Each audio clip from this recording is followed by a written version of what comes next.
Does abortion end or save lives?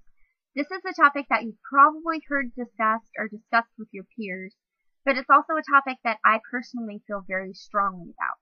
My name is Sarah Kais, and today I'm going to talk to you about how abortion ends lives and causes pain and suffering in the women who have had the abortion. I'm going to inform you on how abortion is wrong and how it has hurt the women who have had abortions. This topic means so much to me because it has deeply affected my family and the lives of women that I've known. I've known several women who have had an abortion, and afterwards they feel so much pain and regret from having the abortion, and they were just never the same afterwards.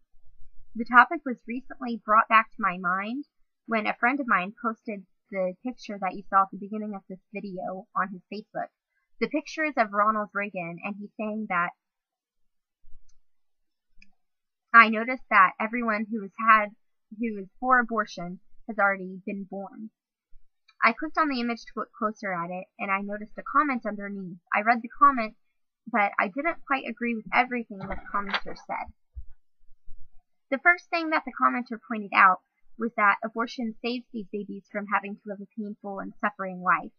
While that's partially true, it's not a valid argument because pain and suffering is a part of life, and it shouldn't be up to just one person to decide whether a person lives their life or not. And also, you can't prove that every single baby who is aborted would have suffered a painful life. The commenter went on to say that some babies are aborted because their families cannot financially provide for the child. If this is the case, there are several government programs out there, like WIC and food stamps, that are out there to aid families who cannot financially provide for their families.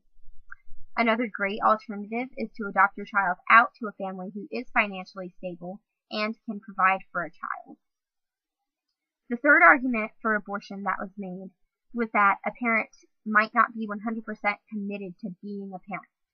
In my personal opinion, this is a very selfish reason to have an abortion because you don't feel like you can be a parent. If you don't feel like you can personally be a parent, then again, adoption is a great alternative that saves a life, and it also brings a life into a family that may not have been able to have a child.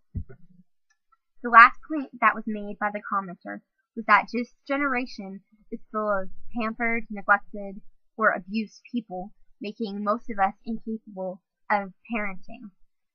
My answer to that is that every generation is full of pampered, neglected, and abused people, not just this generation.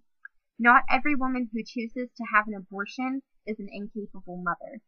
And to say that is a very demeaning and insulting comment to women who have had abortions.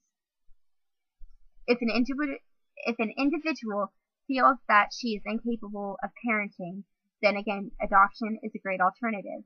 Or there are also classes and aids out there in your community that are specifically for helping women become mothers. In an article by Randy Alcorn that was posted on www.epm.org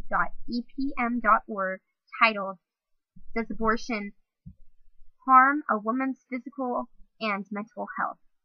Dr. Shadigan provided information that states that abortion increases the risk of breast cancer, placenta previa, preterm birth, and maternal suicide. Alcorn also wrote a book titled Why Pro-Life? He took a survey for that book from women who have suffered from post-abortion complications. Of these women, over 90% stated that they were not well enough informed for the decision to abort their child. 80% would not have aborted had it not been for the persuasion of their abortion counselors and the counsel of others, and 83% claimed that they would have carried their baby to term had they had the support from their counselors and their loved ones.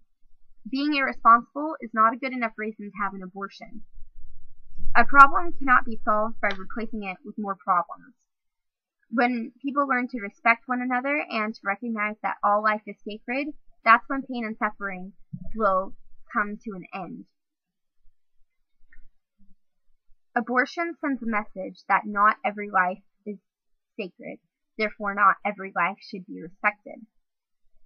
Pro-life sends a message to women that they are strong and that every life matters and every life should be respected.